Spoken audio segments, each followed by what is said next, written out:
Bismillahirrahmanirrahim.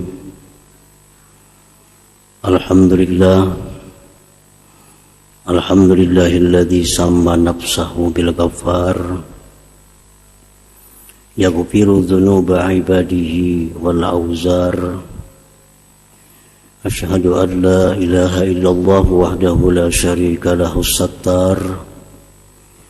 Wa asyhadu anna sayyidana Muhammadan abduhu wa rasuluhu afdalul akhyar. Allahumma salli wa sallim ala nuril anwar sayyidina maulana Muhammadin miftahi babil yasar wa ala alihi wa sahbihi wa zurriyatihi wa atba'ihi al-abrar, amma ba'd. Al-mukarramun wal muhtaramun ma'asyiral habaib wal ulama, para muhibbin, hadirin, hadirat rahimakumullah. Puji syukur selalu kita haturkan kehadirat Allah subhanahu wa ta'ala, yang mana dengan taufik dan hidayah serta inayahnya kita pada malam ini kembali dapat berkumpul di Masjid Bustanul Muhibbin yang penuh berkah dan rahmat ini. Salawat dan salam atas junjungan kita Nabi besar Muhammad sallallahu alaihi wasallam dan seluruh keluarga, para sahabat, zurriyat dan pengikut beliau ila yaumil qiyamah. Para muhibbin rahimakumullah, al-khamisah asar min asma'illah al-husna al-ghaffar. Yang ke-15 dari asma'ul husna adalah al-ghaffar. Qala Allah Ta'ala, Allah berfirman, a'udzu billahi minasyaitonir rajim, Rabbus samawati wal ard wa ma bainahuma al-azizul ghaffar. Tuhan langit dan bumi dan antara keduanya yang maha mulia dan al-ghaffar. Wa qala ta'ala, ala huwal azizul ghaffar. Wa qala ta'ala, astaghfiru rabbakum innahu kana ghaffara. Banyak sekali di dalam Al-Quran Allah menyebut dirinya dengan sebutan nama Al-Ghaffar.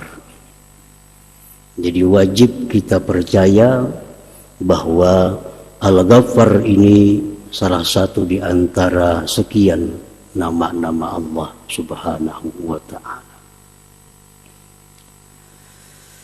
Qala al-Imam al-Ghazali rahimahullah, al-Ghaffar huwa alladhi azhara al-jamila wa satara al-kabiha waz-zunubu min jumlatil kaba'ih allati sataraha bi isbali sitri 'alaiha fid dunya wa tajawuzi an 'uqubatiha fil akhirah.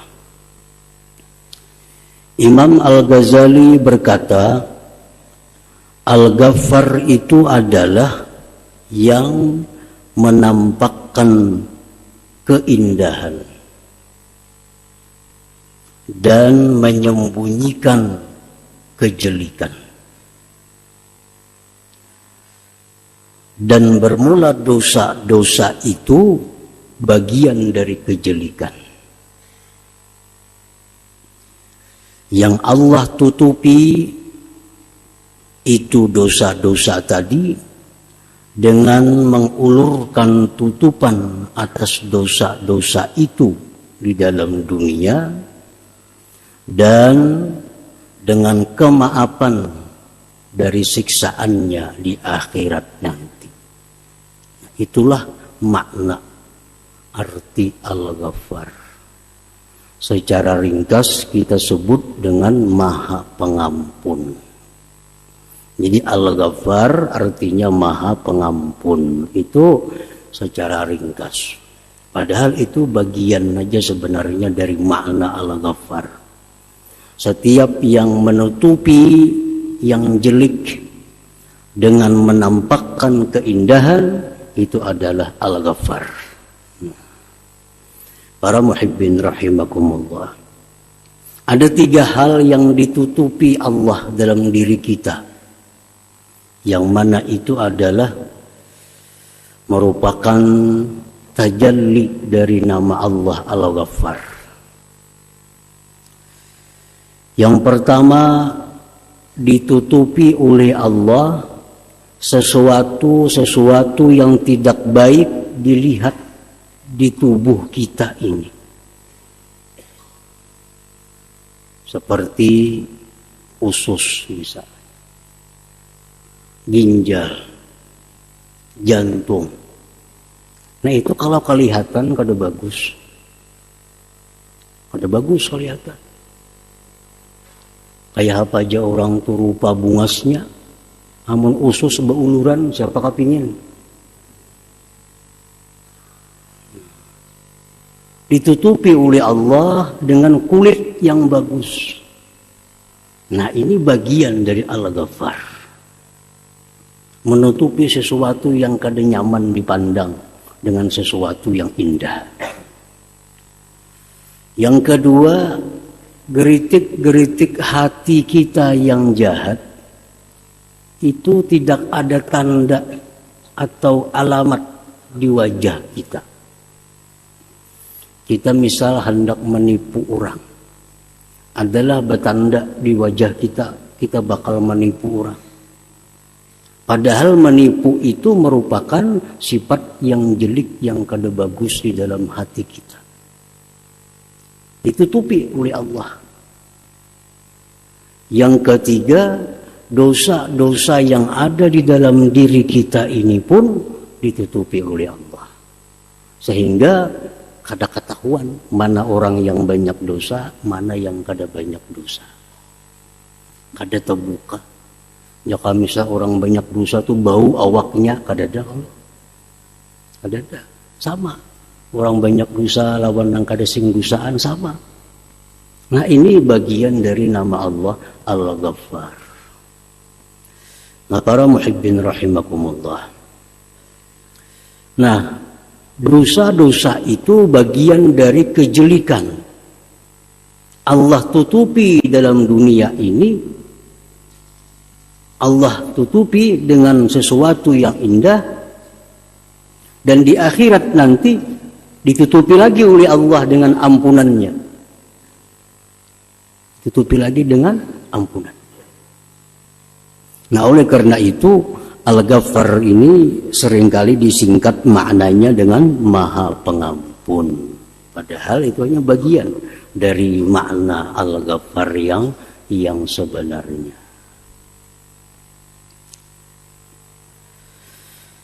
Ada beberapa cara Allah Subhanahu wa Ta'ala yang namanya Al-Ghaffar memberikan ampunan kepada kita.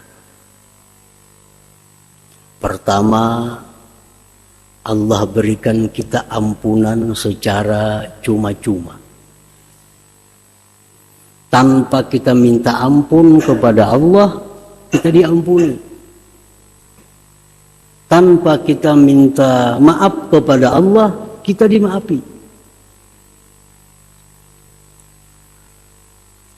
Itu pertama, Allah akan memberikan ampunan secara cuma-cuma itu terjadi pada malam nisfu Sya'ban contohnya.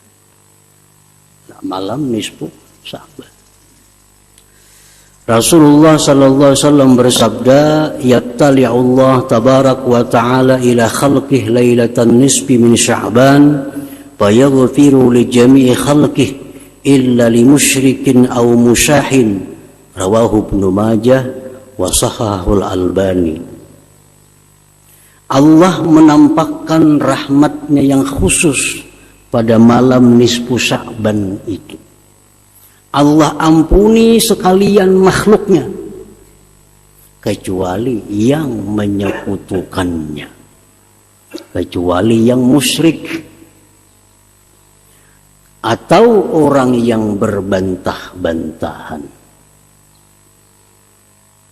Oleh para ahli hadis, maksudnya berbantah-bantahan itu orang yang kada batagur sapa lebih 3 hari.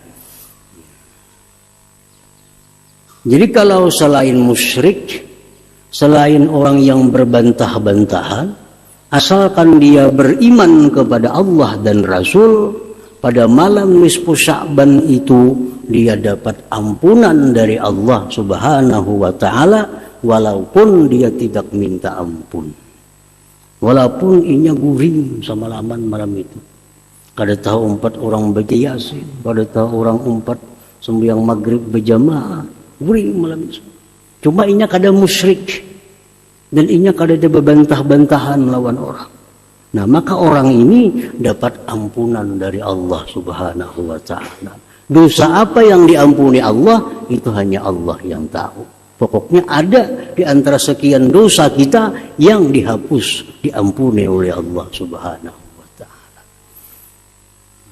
Para muhibbin rahimakumullah. Yang kedua, cara Allah memberikan ampunan itu dengan berbuat amal saleh.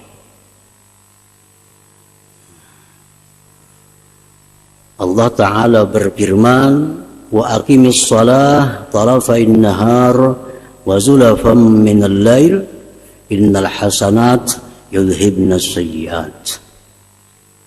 Dirikan sembahyang 5 waktu. Sesungguhnya kebaikan-kebaikan itu menghilangkan kejahatan. Dengan berbuat baik, secara otomatis ada dosa yang diampuni Allah. Walaupun kita kadang minta ampun kepada Allah dosa itu. Satu contoh, di zaman Rasulullah SAW ada seorang laki-laki pedagang kurma. Laki-laki ini batuku kurma. Nah, waktu itu datang seorang perempuan hendak nukar kurma. Pilih kurma. Binian nih. Jarna ampun pokok nang baik di dalam kurmanya. Hendak nang baik di dalam. Masuk ke dalam si bini-bini tadi. Nah, begitu masuk ke dalam si bini-bini tadi, dipeluknya oleh si laki-laki tadi, diciuminya bini-bini itu. Berbuat segala macam kecuali hanya satu selain daripada zina. Keluar perempuan tadi. Laki-laki ini sadar, kalau Rasulullah tahu perbuatanku ini kayak apa aku. Kalau turun kena wahyu kayak apa. Datang laki-laki ini kepada Rasulullah SAW. Ya Rasulullah, ulun telah melakukan hal-hal yang kada bagus ini. Ulun siap menerima hukuman apapun yang diberikan, asal diridai oleh Allah dan Rasul. Rasulullah pun marah pada waktu itu. Engkau telah berkhianat kepada seorang perempuan yang istrinya sedang berjuang fisabilillah. Ini laki-laki si perempuannya sedang jihad. Nah, Nabi kita marah. Hitam mengejar Nabi, lakinya berperang. Hitam kayak itu lah bininya. Makin sedih laki-laki tadi. Rasulullah pun tertunduk Rasulullah. Lalu turun ayat Al-Quran. Wa aqimis salah tarafain nahar wa zulafam minal lail innal hasanat yudhibnas sayyi'at. Artinya jar Nabi, macam sembahyang tadi 5 waktu sembahyang. Nah, itulah menghapus dosa-dosa engkau tadi. Jadi dosa seperti itu bisa dihapus dengan sembahyang 5 waktu tanpa perlu taubat kepada Allah Subhanahu wa ta'ala.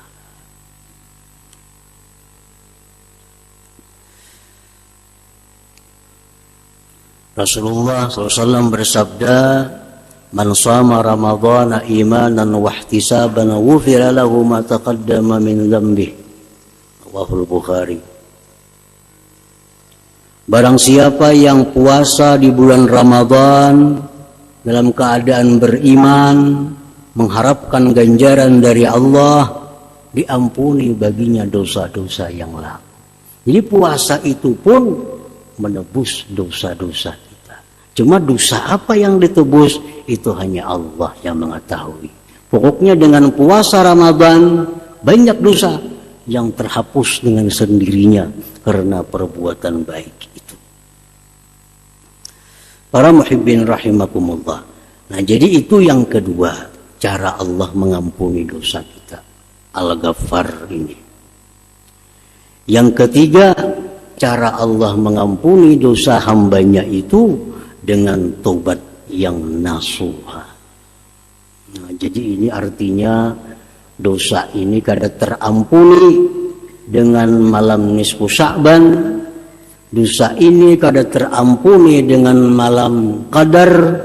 Dosa ini kada terampuni dengan perbuatan-perbuatan kebaikan. Dosa ini hanya bisa diampuni oleh Allah dengan tobat kepada Allah. Nah, tentu ini dosa-dosa yang dianggap kabair, dosa-dosa yang besar. Apa dosa besar itu contohnya? Seperti berbuat kezaliman kepada sesama. Nah, ini dosa besar. Misalnya kita menggibah orang, menggunjing orang, itu termasuk dosa besar. Ini kada akan hapus dengan sembahyang 5 waktu, kada akan hapus dengan dibawa puasa, kada akan hapus dibawa bersedekah, kada akan hapus dibawa amaliyah Lailatul Qadar, nisfu Sya'ban. Ini hanya terhapus dengan taubat nasuha, dengan taubat yang benar-benar taubat kepada Allah Subhanahu wa taala. Nah, ini kabair, dosa besar. Kalau dosa-dosa besar itu mesti taubat kepada Allah Subhanahu wa taala. Nah, para muhibbin rahimakumullah.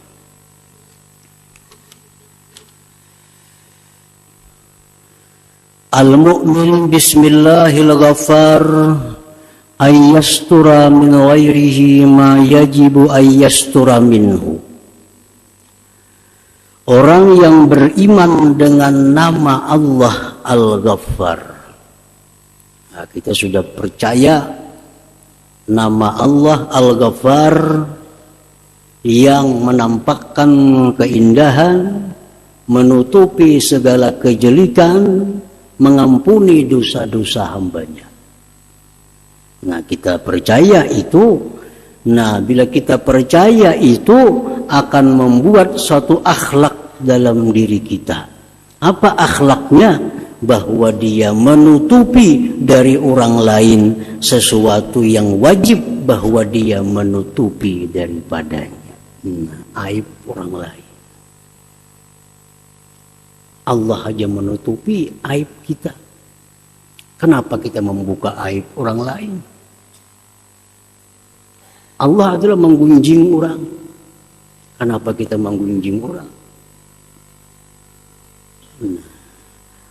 Kalau kita masih mau menggunjing orang, membuka aib orang, jelas kita belum beriman sepenuhnya dengan nama Allah Al-Ghaffar ini. Hanya tahu aja Al-Ghaffar nama Allah, artinya Maha Pengampun, tapi belum beriman sepenuhnya. Buktinya apa? Buktinya belum membuahkan hasil. Kita sembahyang itu hasil daripada iman kita.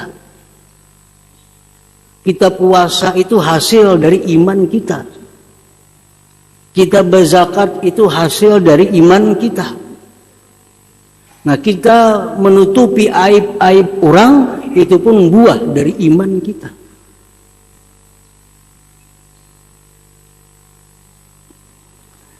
Faqad qala Rasulullah sallallahu alaihi wasallam, "Man satara aurata akhihil muslim, satarallahu auratahu yaumal qiyamah, wa man kashafa aurata akhihil muslim kasyafallahu aurata hatta yabdahahu biha bi baitih, akhrajahu Ibnu Majah. Barang siapa yang menutupi aib saudaranya yang muslim. Apa aib itu contohnya?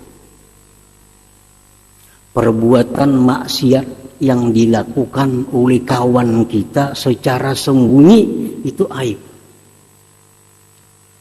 Itu aib. Misalnya apa? Kawan kita kada puasa, tapi sembunyi-sembunyi nembak kumur nginum, kan ketahuan tuh. Kita aja yang tahu. Jangan dikisahkan lawan orang. Ini tuh kada puasa, kada sambil bawa kumur minum. Nah ini membuka aib. Nah itu yang dimaksud membuka aib.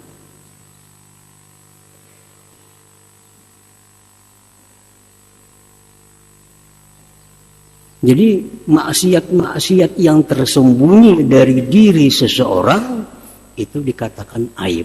Jangan dikisahkan. Jangan dikisahkan. Ada saatnya kita boleh membuka aib itu pada waktu-waktu tertentu. Misalnya apa? Memberikan satu pendapat kepada orang yang minta pendapat kepada kita. Nah itu boleh kita membuka aib. Kita tahu orang itu penipu, padahal orang lain kada tahu. Kita aja yang tahu ini itu penipu sebujurnya. Ada kawan kita minta pendapat, ulun hendak berdagang bersamaan lawan inyan itu kayak apa pendapat pian. Kita tahu ini itu penipu. Nah di situ kita boleh membuka aib, tapi hanya untuk satu orang ini. Jangan berkongsi lawan inya. Inya itu sepengetahuanku penipu. Boleh. Karena ada alasan di mana kita membuka aib itu.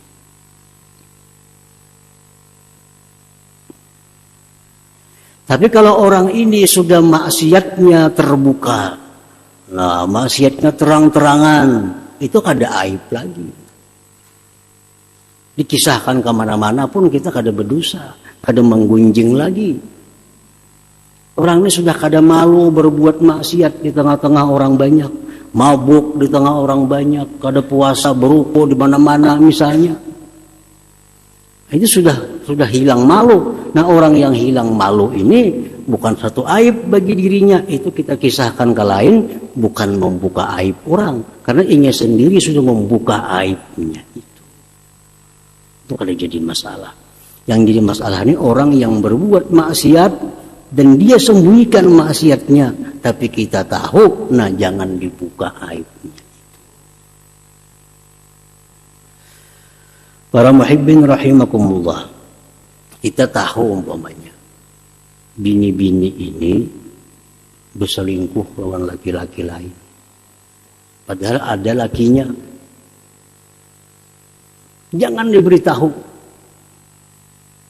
Kalau hanya kita yang tahu, kita yang tahu ini tuh berselingkuh lawan laki-laki lain, kada boleh kita mengisahkan ini kemana jua pun, kada boleh. Itu aib bagi dirinya. Kecuali nya maarak lakinya ke situ kamari, nah itu sudah kada aib lagi ngarannya. Kalau nya masih sembunyi-sembunyi, berarti itu suatu aib. Nah, jangan dikisahkan kemanapun, itu aib.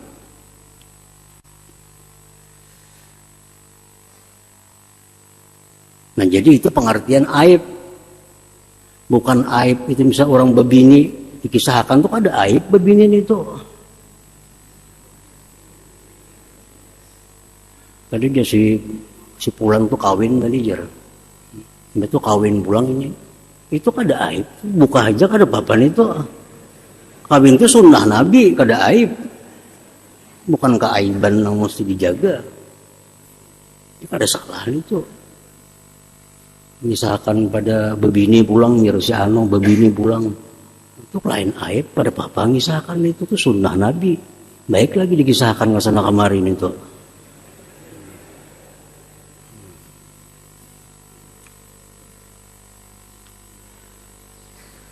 Qala al-Imamul Ghazali.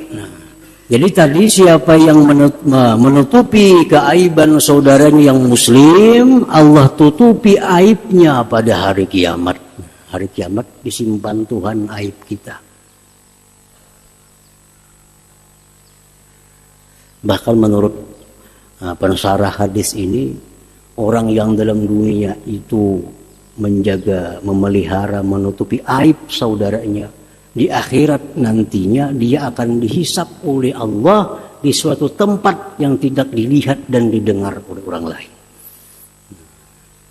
Di sidang, tapi di tempat yang tidak diketahui oleh orang lain. Orang lain kadang mendengar, kadang melihat. Jadi apapun aib yang dibongkar oleh Allah, orang lain kadang tahu. Karena dia dalam dunia suka memelihara, menutupi aib sesamanya itu. Wa man kasyafa aurata akhihil muslim kasyafallahu auratah. Siapa yang suka membuka aib sesama muslim, nah Allah buka nanti aibnya. Aib seorang pun tak buka sorangannya kayaknya. Sehingga Allah permalukan dia dengan aibnya itu di rumahnya sendiri.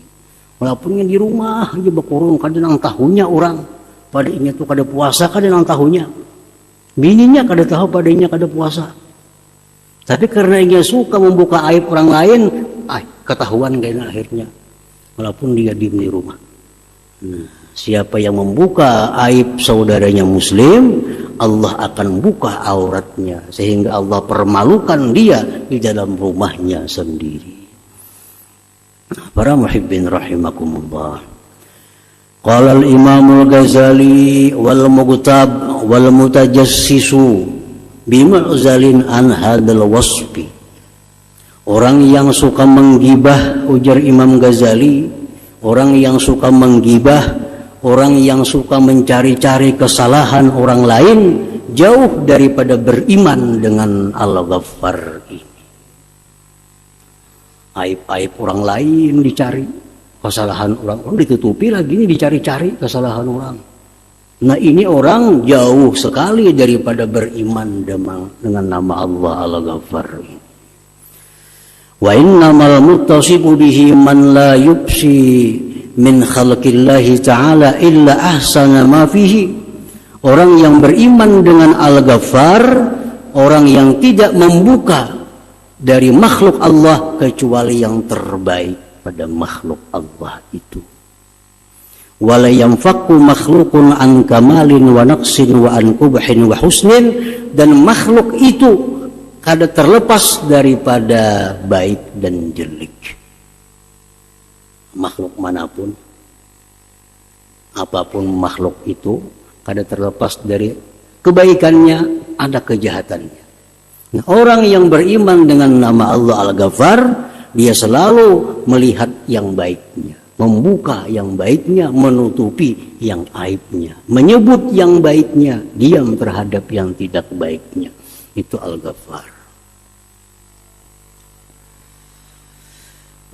Para muhibbin rahimakumullah. Nabi Isa alaihissalam satu hari lewat dengan sahabatnya, jalan, ketemu lawan bangkai anjing.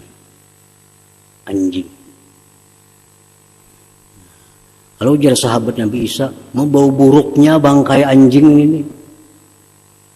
Itu kan menyebut yang kada bagus tuh. Bau buruknya bangkai anjing. Apa jawab Nabi Isa? Ujar Nabi Isa, alangkah putihnya gigi anjing ini. Alangkah putihnya gigi anjing ini. Itu yang terbaik. Setiap manusia pasti ada sisi baik, ada sisi buruk, walaupun sedikit. Nangarannya manusia selain daripada orang-orang tertentu, ada kebaikannya, ada kejahatannya. Nah, paman taghafala anil maqabih wa zakaral mahasin fahuwa dzu nasibin min hadzal wasfi. Orang yang tidak melihat, melalaikan, melingahkan kejelikannya dan hanya menyebut kebaikan-kebaikannya, itulah orang yang beriman dengan nama Allah Al-Ghaffar ini. Nah, para muhibbin rahimakumullah. Jadi Al-Ghaffar, nama Allah yang ke-15 ini Nah, keimanan kita kepadanya menuntut kita untuk menutupi aib sesama dan hanya menyebutkan yang terbaik dari seseorang. Nah, kemudian yang ke-16 insyaallah Al-Qahhar. Ila hadratin Nabi sallallahu alaihi wasallam al-Fatihah.